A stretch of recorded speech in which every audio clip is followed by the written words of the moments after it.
Welcome, listeners, but take heed. We will say whatever we need to share our knowledge, thoughts, and joy, and even things that do annoy. So join us now, but be aware, we have a tendency to swear. We'll dial it back a little bit. But frankly, we don't give a shit. Welcome to Just Keep Rowling, a Harry Potter book movie compare and contrast podcast. I'm Katie, and the California sea lion hanging out to my right is Ellen. Or. No, keep going. I want to see how this goes. I got nothing else. Sure you don't want to do a little bit more? Or. Give me a ball, I'll balance it on my nose. Or I could just keep rolling into the rolling rehash. Last week we covered the first half of Chapter 11, the Sorting Hat's new song, and the basically corresponding film scenes. Harry fears he's suffering from hallucinations.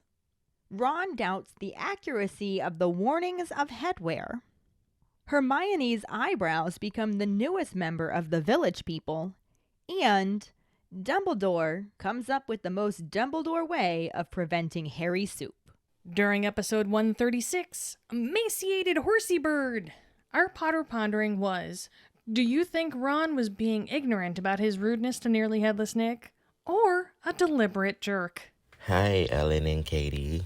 It's me, your Griffin whore. So, I don't think that Ron was deliberately trying to be rude. I think what the books really showcase is just his lack of tact, right? I think the only time he shows some real compassion when thinking before he speaks, or if somebody hurts somebody's feelings, is really around Hermione. And I think that was showcased really well. I think he's just kind of clueless sometimes, and he doesn't really understand the impact of what he says. And sometimes, just like some of us, he just says things because they pop into his head. Yeah, I think that's what I'm going to go with.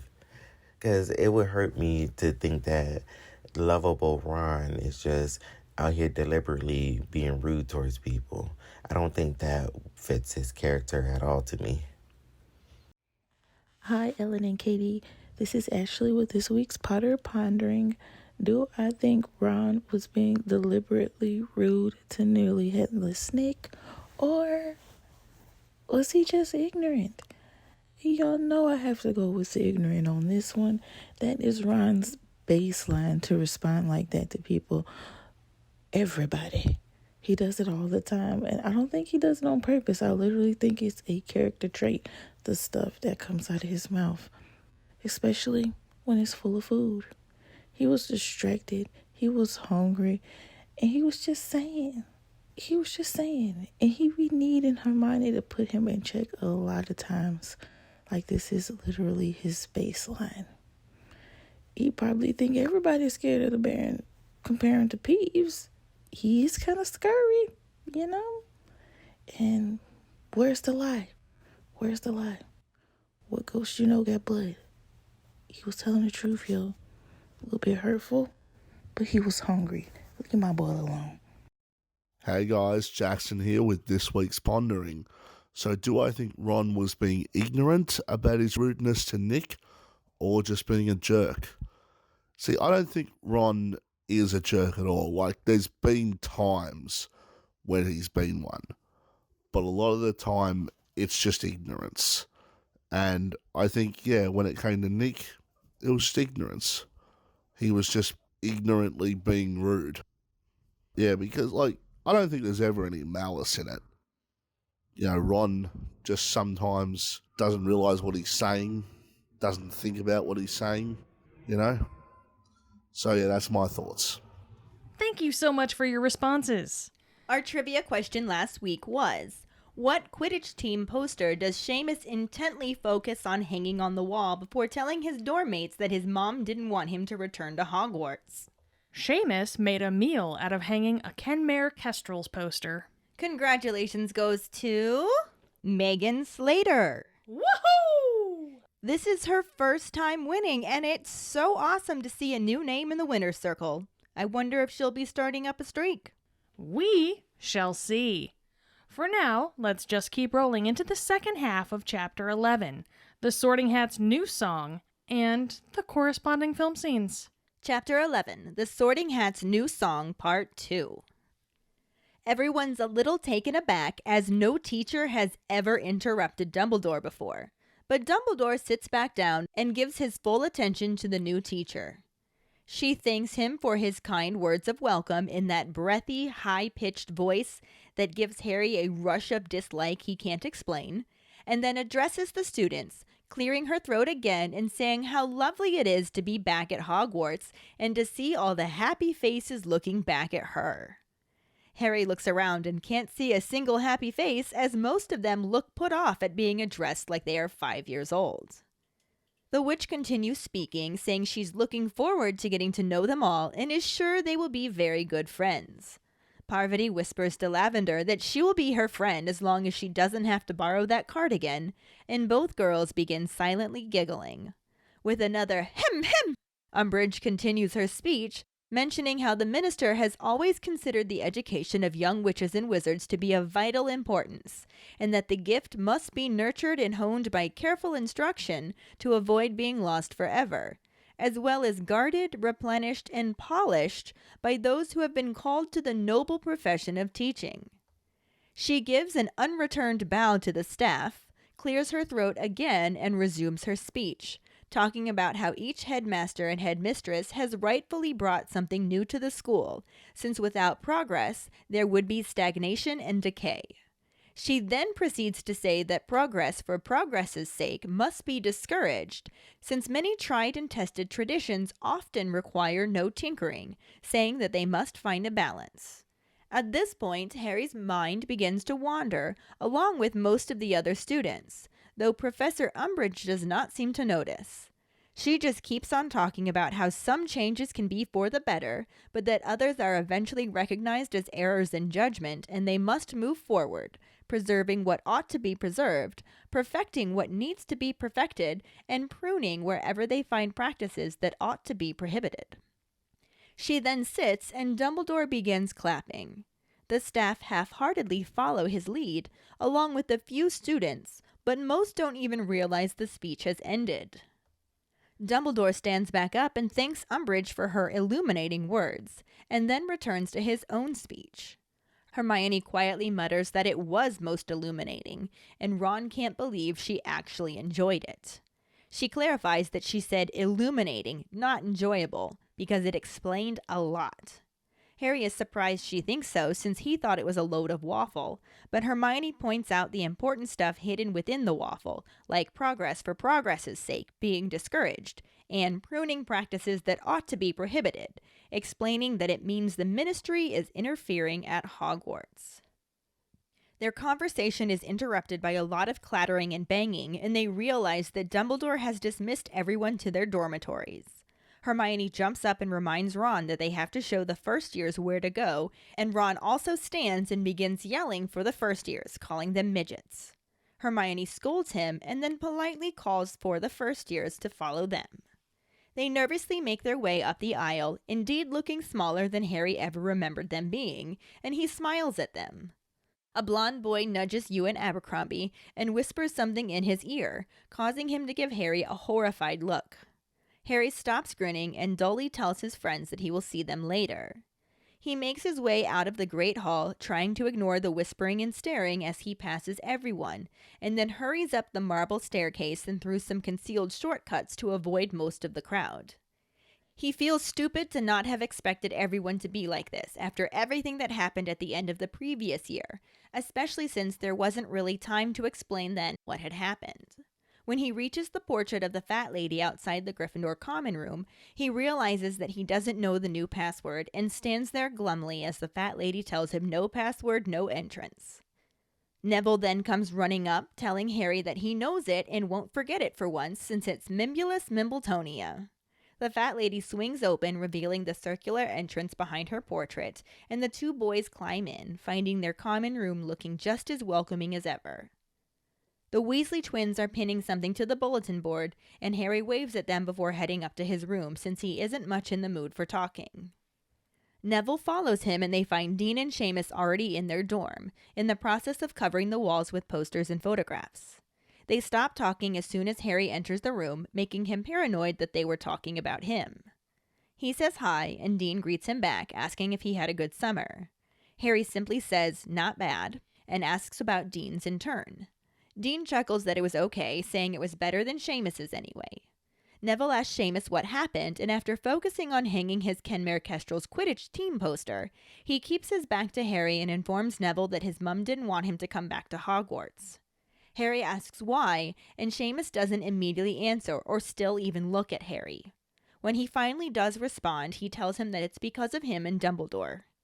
Harry realizes that she believes the Daily Prophet and thinks he's a liar and Dumbledore is an old fool, and angrily gets ready for bed. He's so sick of being stared at and talked about. He climbs into bed, but before he can pull his curtains shut, Seamus asks him what did happen the night Cedric Diggory died. Harry angrily wants to know why he's asking him when he could just read the Daily Prophet like his mother. Seamus tells him not to have a go at his mother, and Harry retorts that he'll have a go at anyone who calls him a liar. The two boys argue a bit more before Ron shows up and wants to know what's going on. Seamus informs him that Harry was having a go at his mother. Ron is surprised to hear this since they met her and liked her, but Harry shouts that that was before she started believing what the Daily Prophet was writing about him. Ron now understands what's going on, and Seamus heatedly says that he doesn't want to share a dormitory with a madman. Starting to get angry himself, Ron tells Seamus that he's out of order and defends Harry, saying he knows he's telling the truth. Seamus calls him mad too, and Ron reminds him that he's a prefect and threatens him with detention. Seamus pauses for a moment, then makes a noise of contempt before climbing into his own bed, and yanking the curtains shut so hard he accidentally tears them down. Ron glares at the bed hangings and then turns to Dean and Neville, asking if either of them have a problem with Harry. Dean shrugs and says his parents are muggles and he isn't stupid enough to tell them about any deaths at Hogwarts.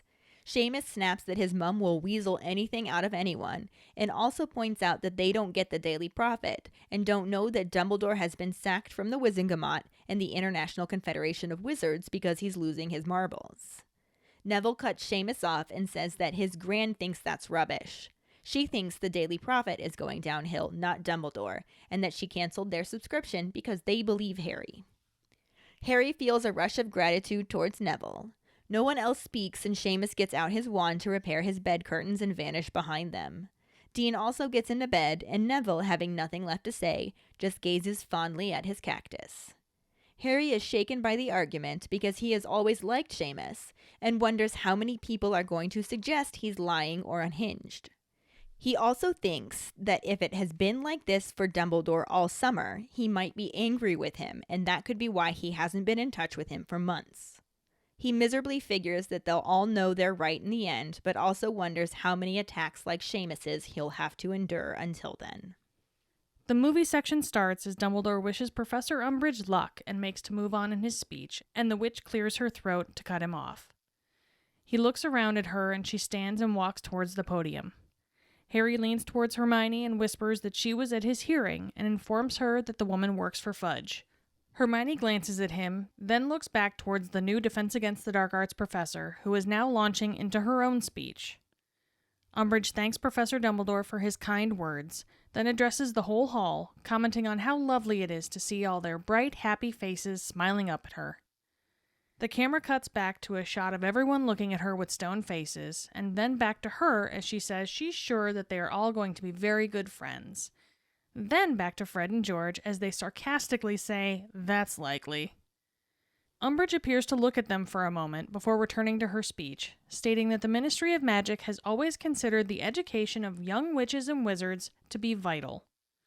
She mentions how each headmaster has brought something new to Hogwarts and nods in Dumbledore's direction. Dumbledore politely nods back and she resumes speaking, saying progress for progress's sake must be discouraged.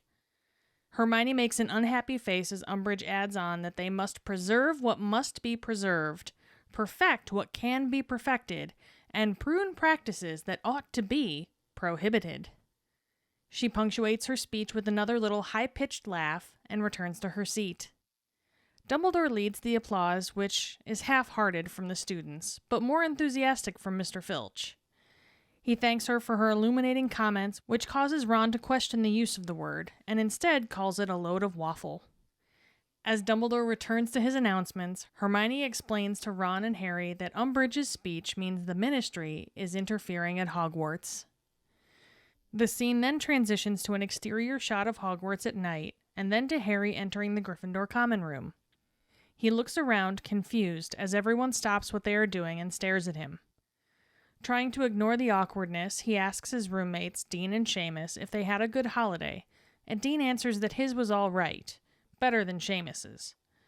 Seamus slams down the copy of the Daily Prophet he was reading and stands to confront Harry, telling him that his mom didn't want him to come back to Hogwarts because of Harry and all the things the Daily Prophet has been saying about him and Dumbledore.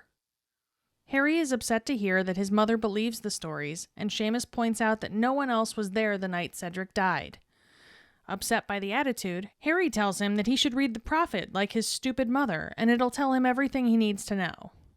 Seamus tells him not to talk about his mother like that, and Harry insists that he will have a go at anyone who calls him a liar. Ron walks in at this point and asks what is going on. Seamus points at Harry and says that he's mad, asking Ron if he believes the rubbish he's coming out with about you-know-who. Ron informs him that he does and asks if anyone else has a problem with Harry. Everyone stays silent and Harry turns to make his way up the stairs. Ron gives one last look around, then follows after his best friend. Once up in the dormitory, Harry kicks his trunk and Ron asks if he is all right. Harry says he's fine, and Ron tells him that Seamus was bang out of order and tries to reassure him that he'll come through. Harry snaps that he said he was fine, and Ron says he'll just leave him to his thoughts then. He turns and walks back out of the dormitory, leaving Harry to sigh and sit alone on his bed. The camera focuses on his reflection in the mirror and zooms out as Harry stretches his neck and a creepy whispering is heard. So on the whole, this half of the chapter corresponds pretty well. Yeah. Which is exactly why we organized them the way that we did. Occasionally it works out. Thank goodness for this one. It's not too crazy. Well, I just meant this book. Well, it's working out far less than it isn't. Yeah, that's true.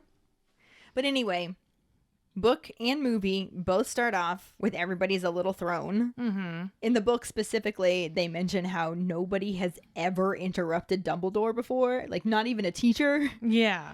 You just don't do it. Right? Mm-hmm. But Dumbledore just sits back down and just gives this woman his full attention as if there was nothing else in the world he would rather do than listen to her speak. Mm-hmm. Because Dumbledore knows how to roll with the punches. Yeah. Oh, yeah. Dumbledore knows a lost cause when he sees it. Right.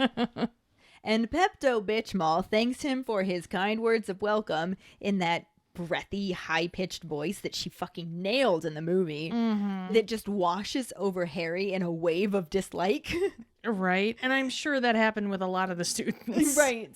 And he has no idea why. He just hears her speak and goes, oh God, which, let's be honest, don't we all? Right. It's a visceral reaction. I've really. literally never met or seen online a single person that has said, oh, I love Umbridge. Right. She's universally hated. And if you find me one, I'll show you a liar. Or someone who's like legit evil. But if they're legit evil, there's no way they're going to actually like her. They're evil. But they would appreciate. Not the same thing as like. It's true. But that feeling of dislike probably increases when she then turns to the rest of the students. Mm-hmm.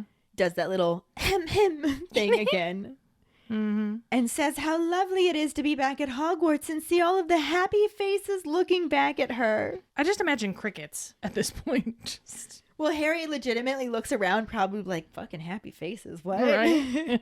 And doesn't see any. He actually sees quite a lot of, teenagers like, why the fuck are you talking to me like this? Yeah. Who the fuck is this bitch? Right? Pepto-Bitchmal indeed. Who is actually completely oblivious to all of this, or doesn't care. I would go with the latter. Why not both? Sure. She just keeps on keeping on, saying that she's looking forward to getting to know all of them and she's sure they will be very good friends. Parvati whispers to Lavender that she'll be her friend as long as she doesn't have to borrow that fuzzy pink cardigan, and both girls just like break down into giggles, but they're doing the like, I don't want to get caught silent giggle. Just the shaking shoulders. Yep. And I kind of wish that we had seen this just because it would have been funny, but we got something that alluded to it. Yeah, she thanks Dumbledore for the welcome and comments to the rest of the Great Hall that she's so happy to see all the shiny, happy children with spirits just aching to be crushed before her. I don't think that's what she actually said. Paraphrasing. It's a thing I do, Ellen, you know that. But when we see all the happy faces she's referring to, it seems clear that her eyesight is just as bad as her fashion sense, because there's not one smile amongst the entire hall. I actually love it. It really is almost like crickets. Right? I do kind of wish that they had just dropped the sound out in that moment. You can't tell me that they didn't. Like, it really kind of stops for a second where you're just like, huh? Now I have to rewatch it and see, because I didn't think it dropped out completely. It doesn't. There's still room sound, but I just wish there would have been, like, just a void of noise. Yes. You know what I mean? That's what I'm referring to as Yeah. well. So yes, I do know what you mean. But it's about as close as they could get. Same page. Oh, yeah. We know what's up. She doubles down on what has to be sarcasm at this point, saying that she's sure they're all gonna be besties soon.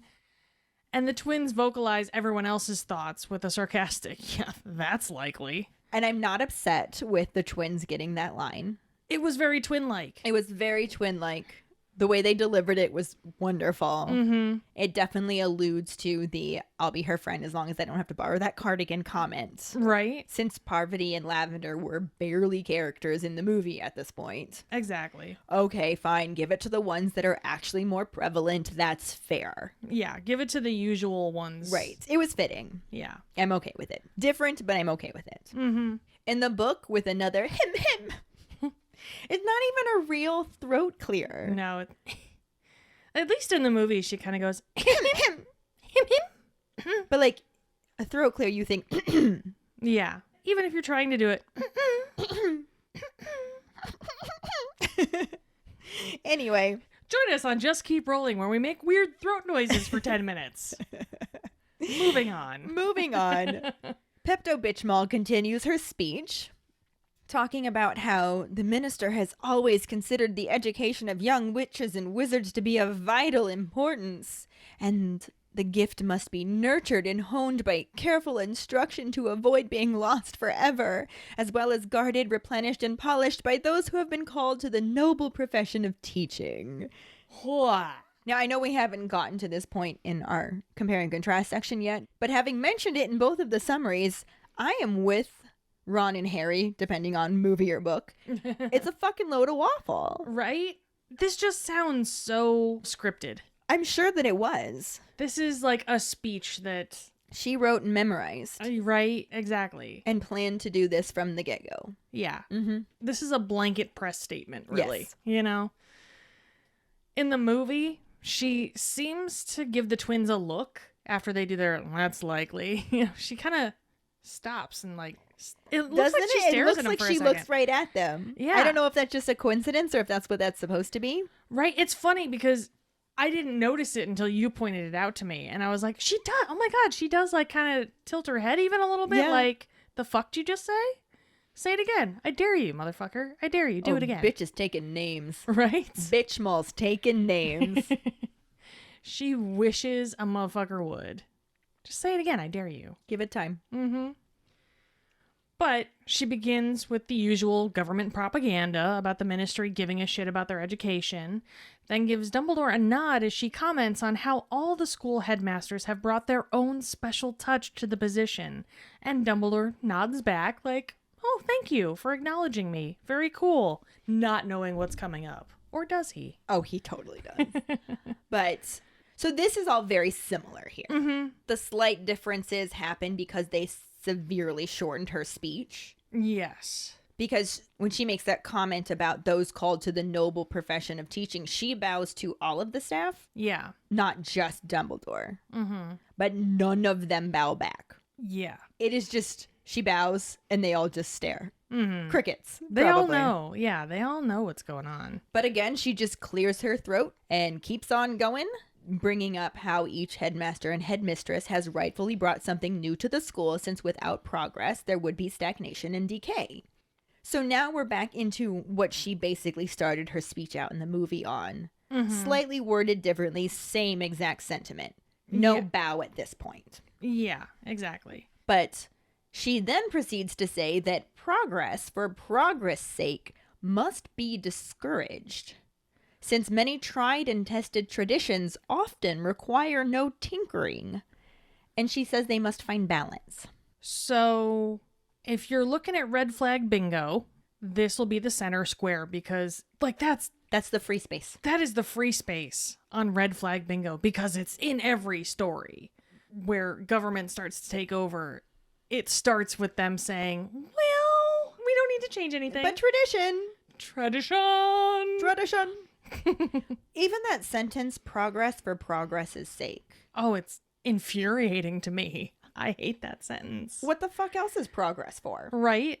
And it's funny that it comes right after the without progress, there will be stagnation and decay. Right. I mean, not in the movie. it Which is doesn't, why but- it's a load of waffle. Exactly. She's double talking, and if you can't read between the lines, you have no idea what's going on. Mm-hmm. In case you were wondering whether or not there's a politician in the classroom, there's a fucking politician in the classroom. And to further illustrate the fact that her speech is longer in the book than it is in the movie, it's long enough that Harry's mind starts to wander, which applies to pretty much all of the students. I think that Ernie Macmillan is trying to stay true to his badge and really give it his full attention, but he's just got this glassy-eyed look staring up at her and only looks kind of like he's listening when he's really probably completely zoned out. Right? How many people have gone cross-eyed at this point in this speech? I just imagine a lot of people are like, Snape, Severus Snape. As Umbridge is just blah, wah, wah, wah, wah Right. in the background. Exactly. Because she doesn't seem to notice that nobody's paying attention anymore. Yeah, even if she does notice, she doesn't care. She has memorized the speech. She gonna get through it, Yeah, exactly. Like, y'all are gonna listen to me. right? So she just keeps talking about how some changes can be for the better, but that others are eventually recognized as errors in judgment, you know, like hiring a werewolf to be a Sure. Defense Against the Dark Arts teacher. Despite the fact that he was one of the most knowledgeable Defense Against Dark Arts teachers Probably not they've one had. of. Let's just go with the. Well, yeah. Well, we were talking about how fake Moody actually wasn't terrible as a Defense Against the Dark Arts teacher. Just He had some questionable practices, but as an educator, I think he was very informative. his And methods were a little out there. a little. Let's say. He did turn somebody into a ferret, but let's be honest, who feels bad for Malfoy? Literally no one. Barely his parents. He kind of tortured a few kids, but you know, it was all for the sake of education. I mean, tell me they didn't come away knowing more than they came in there with. Just saying. True story. And let's be real. Hiring Mad-Eye Moody, well, not realizing that Mad-Eye Moody was actually a sadistic Death Eater was probably an error in judgment. True. That is true. So, okay, full circle. Full circle, yeah. So from those errors in judgment, they must move forward, Learn from their mistakes.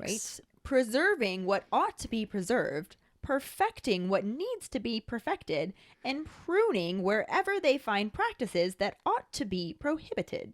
This is pretty similar in the movie. Although the speech wasn't anywhere near as long, like you said. Yeah. There actually is a deleted scene that shows the speech was actually longer at one point and got the chop in the editing room. But also, the deleted scene itself comes across like a big, hilarious joke scene. And it is hilarious. It is funny as hell. Yeah, if man. you have not had a chance to see this deleted scene, It's Emma Thompson at her finest. it's literally, it just focuses on Trelawney and you can hear Umbridge's speech in the background. And it's a lot more of the waffle from the book, Yeah, exactly. but it's sort of faded because the focus is just 100% on Professor Trelawney as she really fucks up eating, basically. Yeah. It's Trelawney just being her Trelawneyist. Like the seer that can't fucking see. Yeah, she plops cream or sour or double I think it cream was or like sour whipped cream cream or from whipped dessert, cream, yeah. whatever the hell From it the was. puddings. Yeah, just plops it on the table. Looks down at it and proceeds to do it a second Exactly. time. And then just takes the spoon and puts it in her drink. Well, she starts to lick it first and then decides against it and puts it in her wine. Like, it's ridiculous. And I honestly feel like Yates must have told all of the staff while Umbridge is speaking, just carry on. Mhm. Just mill around in the background Yeah. at your table. And I think that's what Emma Thompson was doing. And I think one of the camera guys thought it was so fucking funny that he just turned the camera, or she, over to her and just focused it on her for the entirety of the scene, because there was no point to it Right. otherwise, but it was so funny. There was zero reason for it. Zero. It added nothing to the movie at all. No. This is one of those times where I'm okay with it getting cut. It shouldn't have ever been filmed, but I'm so glad that it was. You know what? I think it absolutely should have been filmed. You will never hear me say that that should not have been recorded because history needs that. That's fair. Yeah. However, it was the most rightfully cut scene. It had no business being in the actual movie. No. It had all of the business being in the deleted scenes. Or, you know what? If they had a gag reel, Yeah. that would have been it'd the be perfect for- spot. It really is hilarious, and y'all should check it out if you haven't seen it yet. Yeah. But we digress.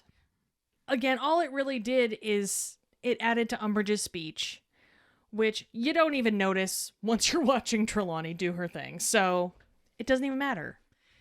But what is in the movie, after Dumbledore's nod, Pepto-Bitchmall comes around to the point of her little mission statement, saying that progress is pretty unnecessary if they are to be properly indoctrinated into the cult of government control.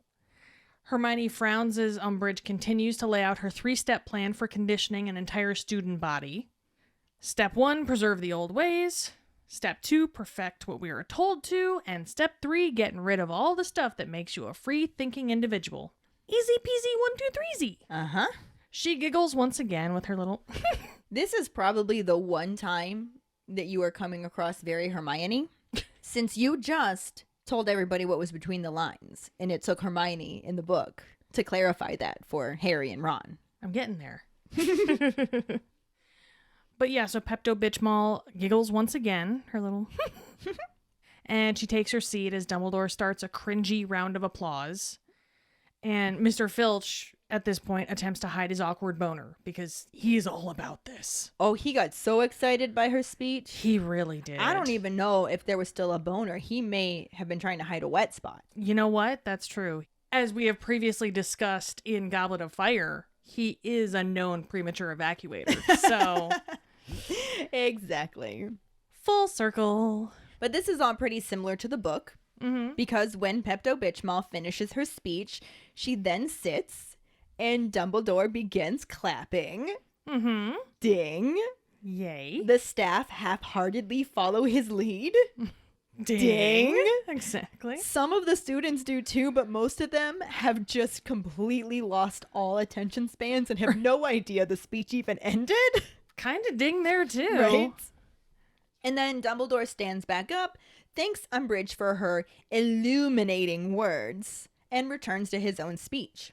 Mm-hmm. Now, apparently, they've decided that Dumbledore doesn't have anything of importance to say left, because the trio just kind of continue on their own conversation Oh yeah, it's just basic. about what Pepto-Bitchmall just said, because Hermione's like, yes, that was most illuminating. And Ron's just like, I can't believe you actually enjoyed that. Ron needs some help with noting sarcasm. Right. Hermione says, I said illuminating, not enjoyable. Or interesting, for that matter. Right? She just meant that it was illuminating because it shone a freaking light on why the bitch mall was there. Mm-hmm. Like, oh, wait. That's what's going on this year. Oh, fun. Oh, shit. This'll be exciting. But Harry, you know, not being Ravenclaw or even considered for Ravenclaw, says that he's surprised she found it illuminating because he Right. just thought it was a load of waffle. Load of waffle. To which Hermione said, well, yeah, it was, but there was a lot hidden within the waffle. Between the lines. Between if the you will. lines, as Katie already spelled out for us. Progress for progress' sake, being discouraged, Mm-hmm. and pruning practices that ought to be prohibited clearly means the ministry is interfering at Hogwarts. Hello? Duh, guys. Come on. In the movie, Dumbledore also thanks Bitchmall for the illuminating words, but it's Ron that calls it a load of waffle. But Harry then asks what it means, and Ron starts to explain that waffles are a breakfast food.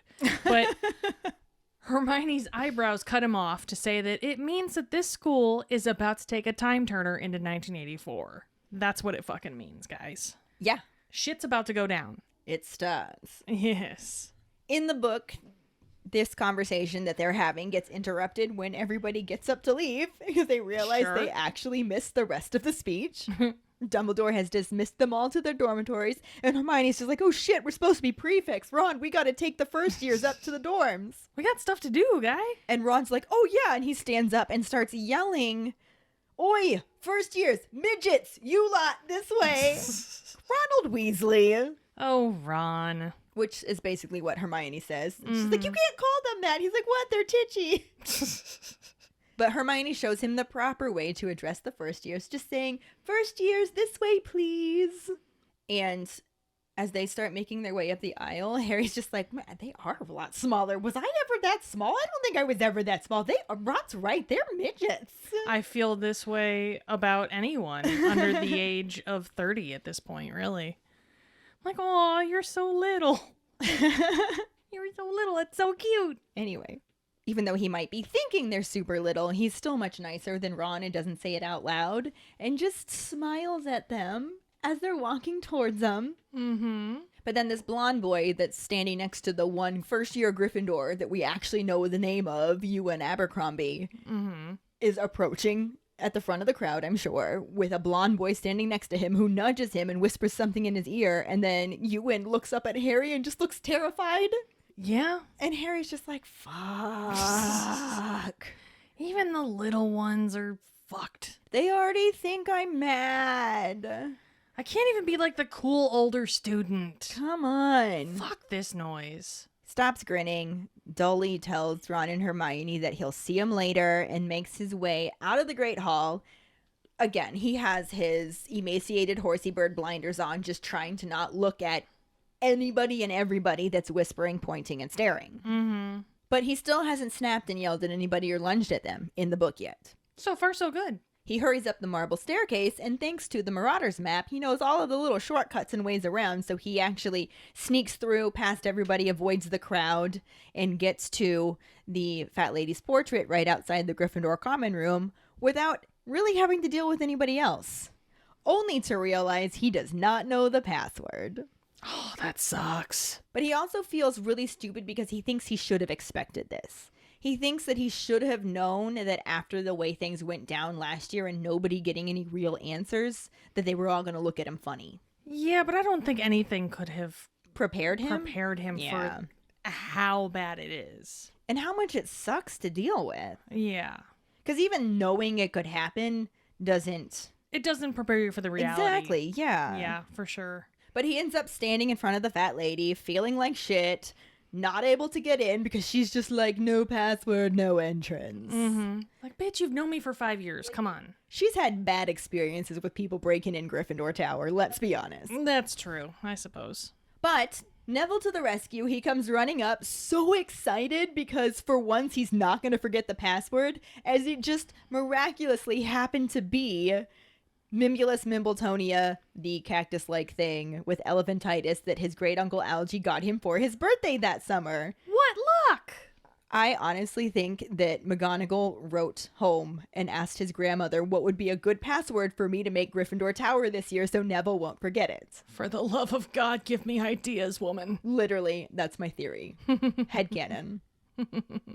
But since he knows the password, the fat lady lets them both in, and they climb through that circular entrance behind her portrait, finding the common room looking just as welcoming as ever, and probably the only reason why it actually looks welcoming is because basically nobody's in there. Yeah. So it's just the comfy chairs and the lit fire, and you do have the Weasley twins hanging something up on the bulletin board, but other than that, most everybody has gone upstairs and is like unpacking and shit. Yeah. Harry just waves at the twins because he's past the point of feeling like talking. Yeah, he's done. Even though they're on his side, he's just, I'm going straight up to my room and going to bed. Yeah. And Neville just follows him. And when they get upstairs, they find Dean and Seamus already there in the dorm. But they're in the process of covering the walls around their beds with posters and photographs. Right. So much for all those shortcuts Harry thought he knew. Since everybody got there first anyway. Well, I kind of wonder if he actually stood around a little bit longer. Maybe. They were talking for a while. People got up and left. True. Okay. That makes more sense. So I think like the bulk of them may have gotten there ahead of time, and maybe the shortcuts are actually a little bit more indirect, But there were less people. but less people. So that's what he was really good. Yeah, that makes more sense. I don't know. I take it back. Yeah, that's just my thoughts. Is maybe it got him there faster. Maybe it just made him avoid crowds. Yeah, makes sense. And I also think that it's entirely possible, not being prefects, that Dean and Seamus were just like out. Yeah, true. And you know that Fred and George know those shortcuts too. So Yeah. But none of that was included in the movie. Though it does basically line back up here, just in a slightly different location. it's all still Gryffindor. Mm-hmm. But But yeah, Harry enters the Gryffindor common room and everyone suddenly stops talking. which is far less welcoming. Oh, yes, definitely. Like, they still got the cushy armchairs and the fire, but... Everybody's silent and staring. Yeah. Worried that his name just came out of the Goblet of Fire again, he looks around and waits for Dumbledore to jump out of the shadows to attack him. Did you put your name in the Goblet of Fire? Again! Ah! What? No. When no Dumbledore appears, whew, he tries to change the subject by asking Dean and Seamus if they had a good summer. Dean politely answers that his was okay, but indicates that Seamus wasn't as lucky. Seamus slams down his paper and answers the unasked question, saying that his mom didn't want him to come back to Hogwarts this year because of Harry and all the super clever wordplay the Daily Prophet has come up with about him.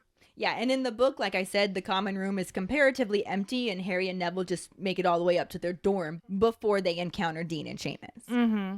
They do stop talking as soon as Harry enters the room, making him paranoid that they were talking about him. So that is at least semi on par with the movie, except obviously in the common room, it was the whole group of Gryffindors It was everybody. compared to two. Exactly. Similarly to the movie, Harry says hi and Dean greets him back. Mm-hmm. Except Dean asks him first if he had a good summer. And Harry's just like, how do I put this into words? Not bad. Yeah. But then he asks how Dean's was. It's kind of the same way when you have a conversation with someone, you're like, oh, how you doing? Fine. Because you don't want to actually say how you're doing. Right. And you're like, fine, how about you? That's what they're expecting. Yeah. Oh, yeah, I'm good. That's the conversation. Well, I had to fight off some Dementors, and then I had to go to court, and it was a Almost got whole expelled, deal. but Yeah, it was... Dumbledore saved the day, but he won't look at me, which has been really super depressing. Yeah. I've actually been staying at the headquarters of the Order of the Phoenix. No, you know what? It was all right. That's good. Yeah, that's good.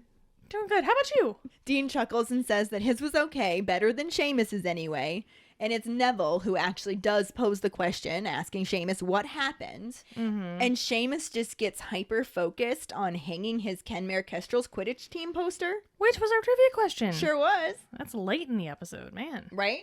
But he's just making a meal of it, as the book describes it. Yeah. And the entire time, he's keeping his back towards Harry, won't even look at him. Mm-hmm. And eventually, he finally tells Neville that his mom didn't want him to come back to Hogwarts. Yep. So ding. Ding. We got a ding, guys. Harry flat out asks why. And again, Seamus is not immediately responding, still refusing to look at him. Mm-hmm. And finally does say it's because of him and Dumbledore. Yeah.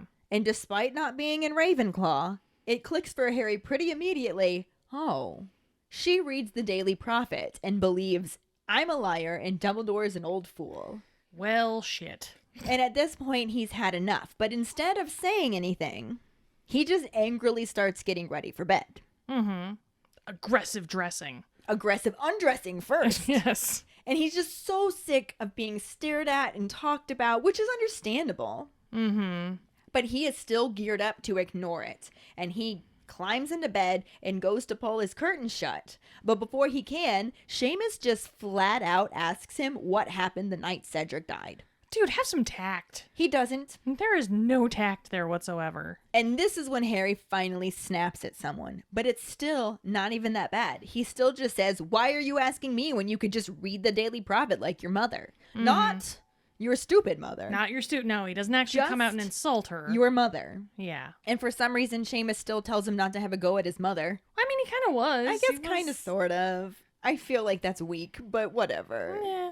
Harry says that he'll have a go at anyone who calls him a liar, and then the two boys just kind of argue back and forth until Ron shows up and wants to know what's going on. Yeah. You're a dick. No, you're a dick. No, you're a dick. Your mom's stupid. Yeah. Don't talk about my mom. I'll talk about your mom if she calls me a liar. You are a liar. Meh. And Harry's just like, well, why don't you go see Professor McGonagall and tell her that you don't want to share a dorm room with a madman? And they're just going back and forth, and that's when Ron shows up.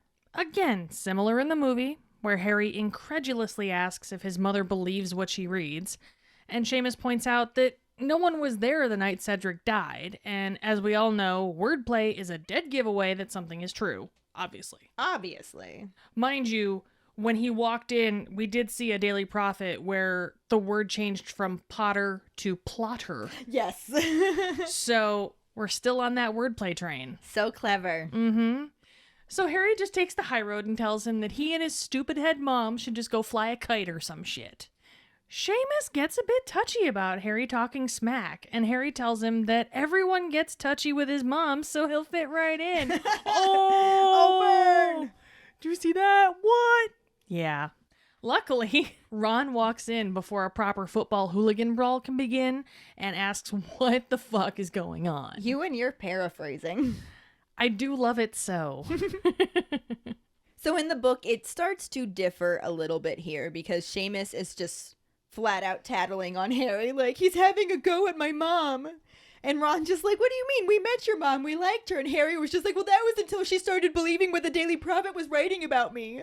Yeah. Now she thinks I'm a plotter. And Ron has a very quick light bulb moment. Like, it just clicks for him. Mm-hmm. He actually gets immediately why Harry's upset.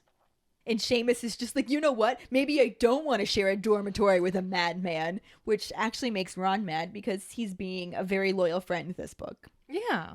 And he tells Seamus that he is bang out of order defending Harry, who he knows is telling the truth. Yeah. It's never So a question for He's just Ron. like, he's not a madman. Stop being a douchebag. Yeah. And Seamus just tells him that he's mad too. And Ron's like, well, unfortunately for you, I'm also a prefect. And I just loved how he worded that. Right? You're mad too. I'm also a prefect. Like, I might be mad. But I'm mad with power. Power! And he tells him that if he says anything else, he'll give him a detention. Mm-hmm. And Seamus pauses for a moment, almost like he's considering a detention being worth what he wants to Right? say. But instead, he just makes a noise of contempt and turns, climbs into his own bed, and yanks the curtain shut so violently he actually just ends up tearing him down. So then he's just sitting in bed trying to make an exit. Like, he slammed the door and it just fell on him.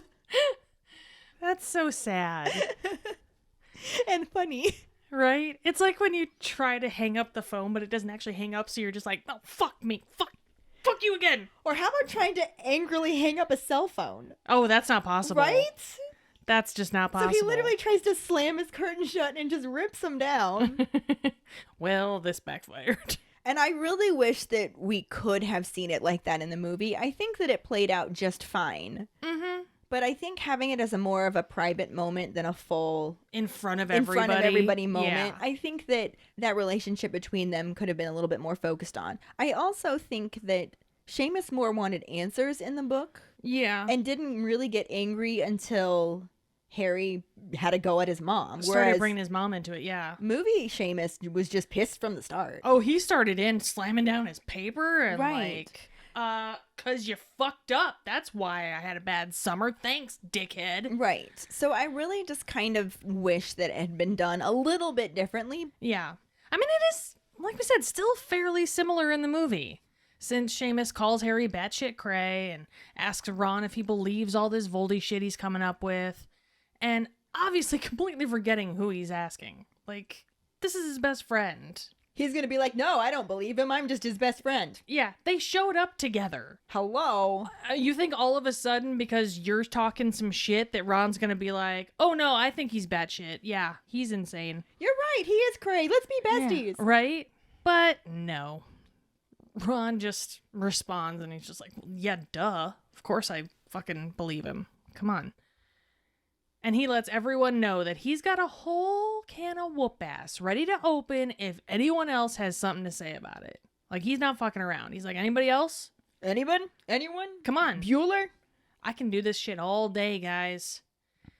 But luckily he doesn't have to, because this shuts everyone up and Harry just bolts it. He makes his way up the stairs and Ron just looks at everyone like daring him to say something else before he follows right behind him. Bitch would. Right? Wish a motherfucker would. Slightly different since he couldn't threaten them with detention as a prefect, True. but similar sentiment. Mm-hmm. Still had Harry's back. That's the important thing. Yeah. Other than that, it's slightly different here since it takes place in the dormitory, not the common room, like we've already said. Harry can't angrily get dressed in the Or common undressed, room. right? Or undressed, yes. There's also more details in the book. As there usually are. Yes, But but- yes. After Seamus accidentally tears down his bed hangings, Ron just glares at them, but then he turns to Dean and Neville asking if either of them have a problem with Harry. So instead of addressing the whole room, he addresses the other two in the room. I guess it's technically still It's the whole room. Yeah. Just not as many people in it. And Dean just shrugs. He's just like, my parents are muggles, man. I'm not stupid enough to tell them anything about people dying at Hogwarts.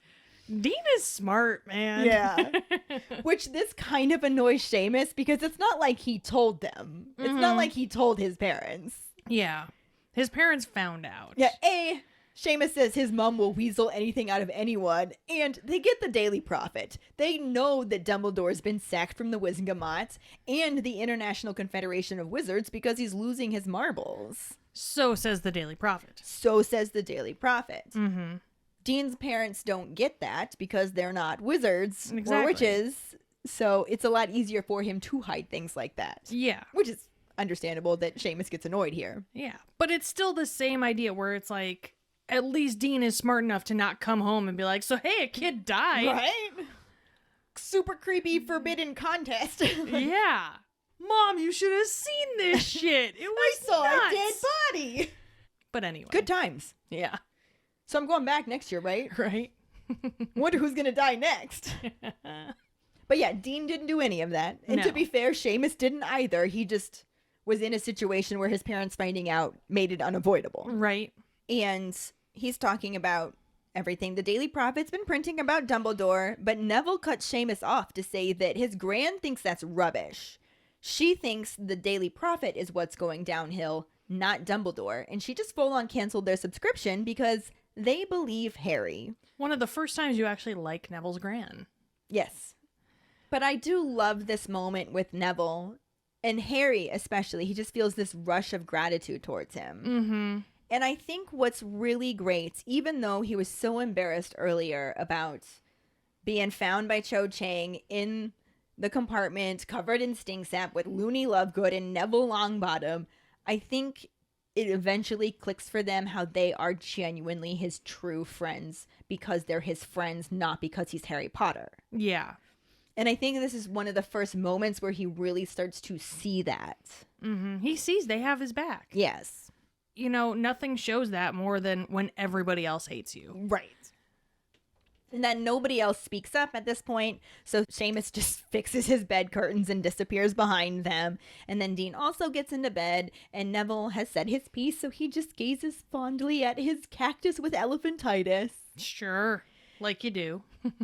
And it's just a nice little, I would say almost bittersweet moment, because it sucks for Harry that this just happened, but at the same time, he's starting to see who his true friends are. Yeah. He feels less alone. Yes. There is a deleted scene that lines up with this, though again in a different general location. For the life of me, I don't know why they didn't leave it in. It's so short. It was, what, 3 seconds? If Barely that? anything. Yeah. Takes place right after Harry and Ron go upstairs. It would have practically been a transition scene. I don't know why. Exactly. And it's just so simple and it said so much. Because it was just literally Neville saying that his gran says the Daily Prophet's rubbish and they Yeah. believe Harry. They cancel their subscription. They stand with Harry. So it is very much a ding moment that then got deleted, except for the fact that it wasn't said in front of Harry. Yeah. And that is my one complaint, too, if you count the fact that it got deleted in the Well, first place. Yes, of course. Aside from the obvious. But we didn't get it. Yates. Instead, the camera follows Harry into the dorm where he, king of taking his emotions out on bedroom furniture, gives his trunk a swift kick, and Ron asks if he's all right. Harry says he is, but somehow Ron just doesn't believe him, And he tries to raise his spirits a bit by telling him that Seamus was basically being a shithead. But don't worry, he'll come around eventually. And at this point, Harry's like, just done. He cuts him off and just reiterates that he said he's fine. Gosh. Jeez, Ron, fuck off. And Ron's like, all right, cool. He gives up and he decides to let Moody Mooterton just be alone with his thoughts.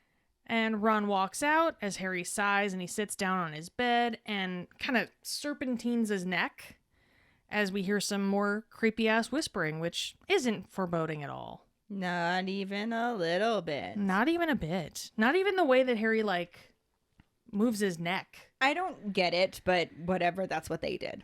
It seemed like a choice that they used because he did it numerous times. Yeah. He moved his neck, and it was very much reminiscent of the way Voldemort craned his neck on the platform Which during Harry's creepy-ass dream. I guess you could argue that the presence of the Horcrux, well, bit of his soul, was causing him to kind of act like him at different points, and that's how they chose to show that. I mean, that's what I thought it was. I thought it was just Voldy starting to get into his head. Yeah. Really. So. I guess, yeah, it was still just kind of weird. Creepy for sure. Yeah. I'm pretty sure it was meant to be. So. Yeah, that's fair.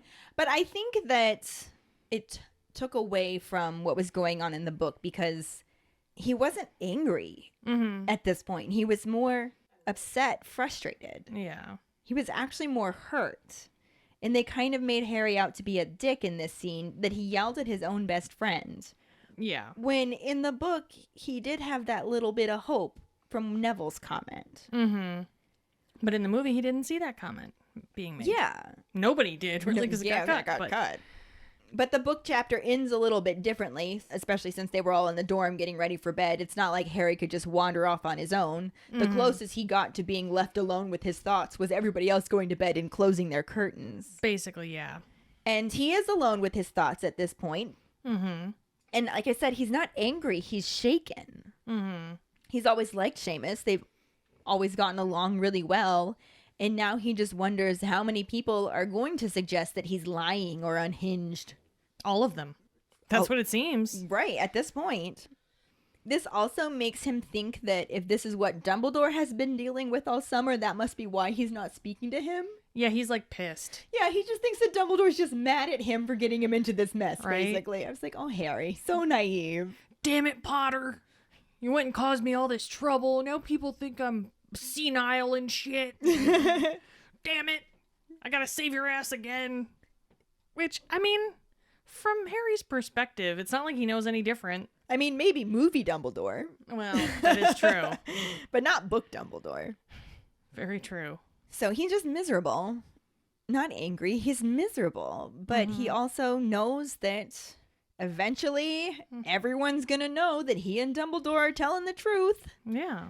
And the Daily Prophet's being a douche rag. That's an excellent word for that paper right now. And this is a similar sentiment that Ron expressed. Yeah. But it's just internally coming from within Harry because he's not actually angry. He's more dejected. Yeah. But then he also finds himself wondering how many more attacks like Seamus's that he's going to have to deal with until the truth comes out and is believed. I'm going to go with not less than one. Probably more than that. Yeah. But that's the end of our movie and book scenes. Yep. And like we said, we did see Imelda Staunton come into her bitchy own in this scene, and it was great, but there's so Still much not more. there yet. We're still not there yet. We can talk about our one-lane wonder. We did have Alfie Enoch as Dean Thomas, and he did wonderfully. He did his one-line wonderfully. As he usually does. We're so proud of him.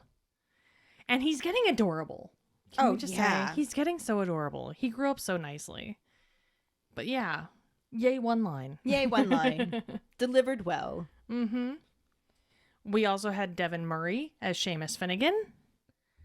And, I mean, aside from being a little bit roided out. Right? He was so angry. Aside from all the anger he was showing, which, I mean, I don't think that was really his issue. I feel like he was directed to be like that. Yeah. But I still think he should have maybe eased into it. A little bit. He just went 0 to 100 real fucking fast. Especially since he got to go back to Hogwarts. It's not like he got stuck at home. He was there. Right? If you really actually want information, I don't know, maybe try asking nicely Yeah. instead of launching right into the yelling and demanding. Yeah, just chill a little bit, guy.